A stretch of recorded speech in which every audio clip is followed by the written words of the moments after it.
Bookaholic, so welcome back to another video. Today I am bringing you a dedicated series review of The Siege trilogy by KJ Parker.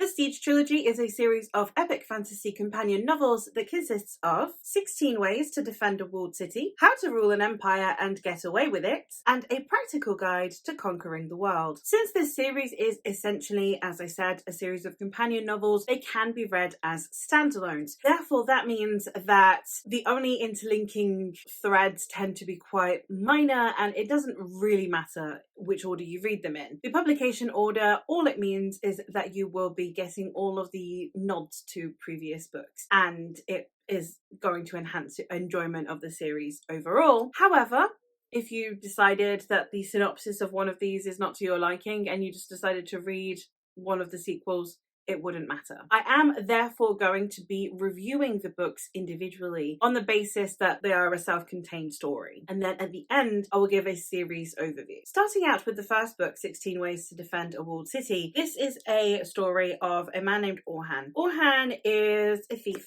and a con man, and a siege is approaching his city. So he is exactly the right person to be helping at this time because he is concerned about the infrastructure and engineering side of the castle, and therefore it is less about people and more about the actual city to help the people. And this is a book that details the importance of things like the infrastructure, things like structures that need to be put in place, and therefore the morality of, for example, withholding funds from these things and it costing people their lives simply because people didn't want to invest it monetarily, etc., which I think is interesting. I think it was well executed in that regard. This is a book, however, that I ended up giving 3 stars. There were so many things about this book that made it almost a 5-star read. This was very much heading in the direction of being a 5-star read because I was enjoying the humor, I was enjoying the story. However, there were aspects in here that throughout the novel led me to believe that certain things would get tackled. Essentially, we had some problematic things that seemed to me like they were incorporated for the purpose of discussion. Things like the way that women are treated in this story, and also the way that we have an almost reversed racism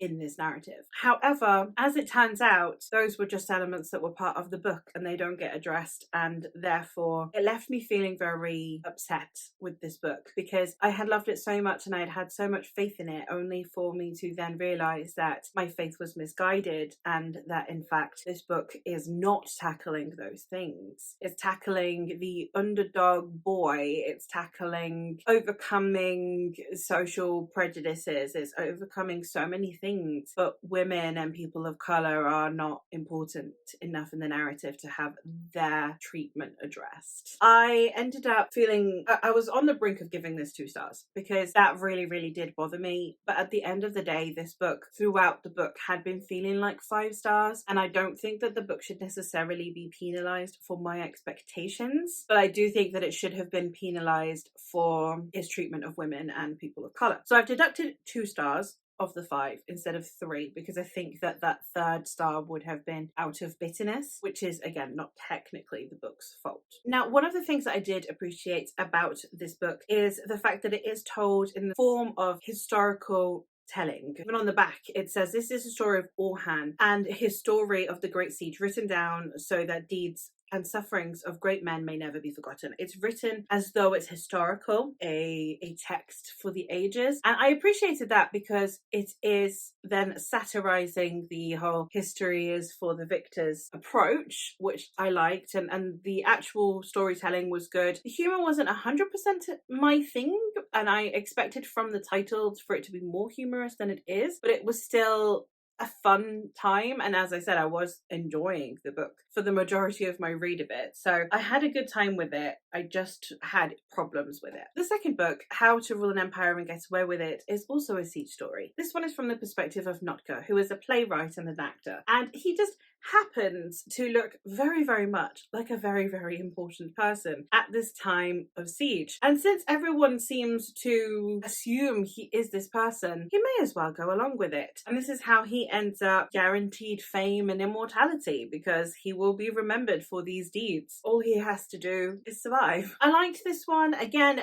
I don't like how KJ Parker writes women. I am unsure if I want to pick up his other series based on this series. I don't like how he writes women, but I did find Notka entertaining. I did like the mistaken identity trope that we have going on here, and the way that he kind of plays into that, I think, was done really well. I enjoyed, once again, the satirizing of power and the satirizing of historical recountings. So there were still things that I enjoyed. Everything that I enjoyed about the first one, I think, still permeated in this one. I know people seem to think this one is a step down. I think for me, the only thing is that this one potentially is a little bit repetitive from the first one, because it is, once again, a siege narrative. So this one, all it does is change the aspect of the person we are following. So instead of someone who is expert in something but would have been overlooked if people weren't dying, this is someone who has no idea what they're actually doing and is just kind of winging it. So it's kind of almost the antithesis of the first book in that aspect. Everyone's listening to this guy just because they think he's someone important, but he doesn't know what he's doing, while people wouldn't have listened to Orhan if it weren't out of desperation. So you've got the contrast going there. I think it was still enjoyable. I still had a good time with it. The same problems permeated, the same enjoyments permeated. In the third book, which is a practical guide to conquering the world, we are following a slightly different story. In this story, we are following Emilius, who is one of the guards, royal guards, and he is tasked with guarding the queen. And he and the queen become very close, arguably too close, and then are sentenced to death for treason. So then they must escape the clutches of those around them, and it is how he keeps his queen safe, and eventually he turns his life around. And this is a story that I think I liked the least, arguably because the queen in here very much gave me all of the women in Indiana Jones vibes.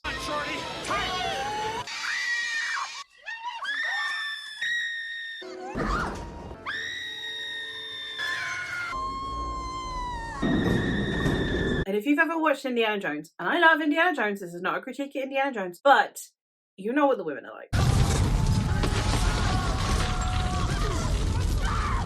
Or even the woman in Romancing the Stone. Yes! All my clothes and things! You got an umbrella? No! You got a good pair of walking shoes?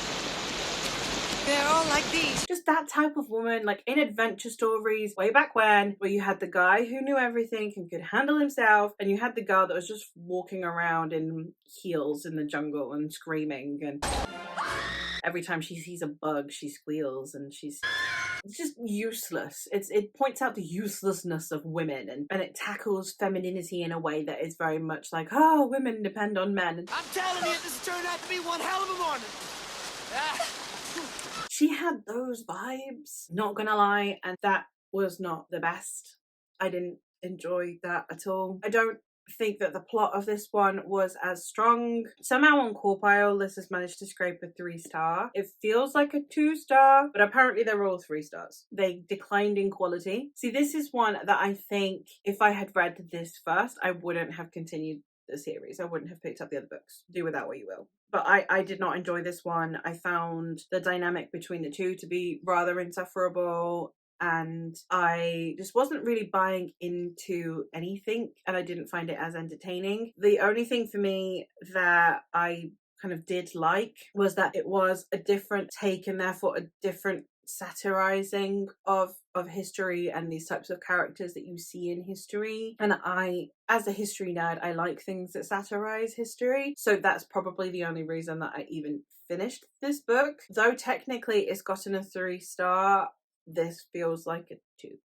As for the series as a whole, I think the first book could have been a standalone and it would have been fine. I don't think the other two are necessary. I don't know how much I feel they add to the story at all. I don't think that the threads that link them are actually strong enough for me to care and even consider this really a series. The only thing that makes it a series for me, apart from those tiny linking threads, is vibes. Understand why it's a series, but it's not necessary for it to be a series. I also found that as a whole, because of the decline in quality, I think that it's potentially a bit damaging to the first book if you are going into it and expecting it to be a series, especially if you don't know their companion novels, so you're expecting a continuation of Warham's story and then you get these two. So I think however it's pitched to you is really important. Read them as if they are standalones, and then you just, there's a nice little nod to another book and that's it. But they are standalones. For me, they do decline in quality, and if you are reading the first book with the expectation of following on with these characters or the things that you're accustomed to, you're really not. So I think going into that with that knowledge is really important. And then I also found that any elements that you dislike in any of the books will probably get worse as the series goes on. So do with that what you will. So not necessarily a rant review, because there are things that are good about these books, but it's just like a really disappointing series, which in a way is kind of worse. Like I feel more lukewarm about these than I actively hate them. It's not like when I read the super misogynistic ones.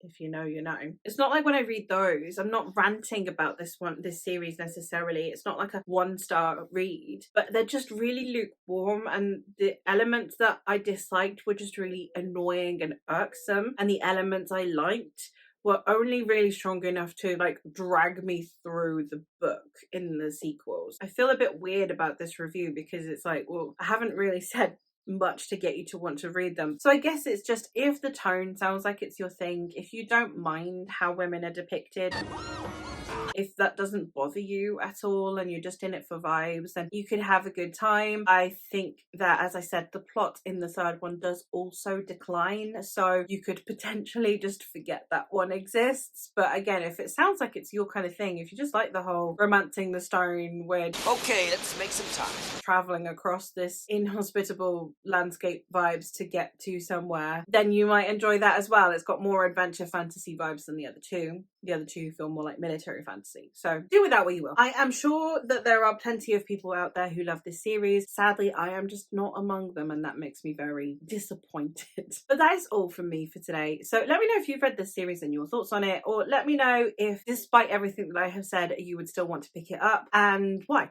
And that is all from me for today. So I'll hopefully catch you in another one soon.